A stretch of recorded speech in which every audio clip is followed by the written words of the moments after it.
ఇంతలా పొగుడుతున్నావు? నువ్వు లవడగానివి బ్రో, నువ్వు ఒక లవడగానివి. నాకు డబ్బులు ఇచ్చడానికి బ్రో, నేను ఒక ఆటో డ్రైవర్ని, ఒక ఆటో డ్రైవర్ గా చెప్తున్నా బ్రయ్యా. నేను ప్రతి సినిమా చూస్తాను, నచ్చితే రివ్యూ చెప్తాను, లేదా గుత్తనూరు ముసుకుని ఇంటికి వెళ్ళిపోతాను. సినిమా చాలా బాగా నచ్చింది, ఇక్కడ అందరూ చెప్తే విన్నాను. లాస్ట్ కి నాకు కడుపు మండింది. సినిమా చాలా బ్రహ్మాండంగా ఉంది.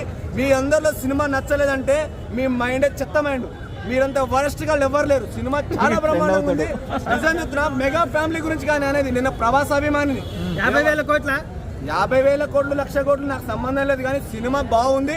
కంటెంట్ అర్థం చేసుకోండి, కంటెంట్ ని బట్టి ఓటేయండి. సినిమా బాగుందని నా అభిప్రాయం బ్రో. కంటెంట్ ఏముంది సార్? అన్ని బాగుంది. కంటెంట్ చెప్పేస్తే నువ్వు సినిమా చూసుడు ఎందుకు? చాలా బాగుంది బ్రో నిజంగా. ఈ మెగా ఫ్యామిలీ ఏదో ఫ్యామిలీ అని పెడుతున్నారు, పంచాయతీ అవన్నీ కాదు. శంకర్ మార్క్ కనిపించింది. శంకర్ ప్రతి ఒక్క సినిమాలో మంచి సాంగ్స్, మంచి సినిమా, మంచి ఎంటర్టైనర్ మూవీ. సో చాలా బాగా నచ్చింది బ్రో. సినిమా మాత్రం ఒక రేంజ్ లో ఉంది. సినిమా ఎన్ని వేల ఆస్కారా మళ్ళీ ఆస్కారా ఇంకా ఏమన్నా మనకు తెలియదు బ్రో, నేషనల్ అవార్డు అని చెప్పలేము. సినిమా బాగుంది, సినిమా చాలా బాగుంది. నెగిటివ్ చెప్తే చెత్త నా కొడుకులు కూడా చెప్తున్నాను. వాళ్ళందరికీ ఈ సినిమా సమాధానం కరెక్ట్ గా ఆలోచించండి. సినిమా చాలా బాగుంది. కలెక్షన్స్ ఎన్ని వస్తాయి బ్రో?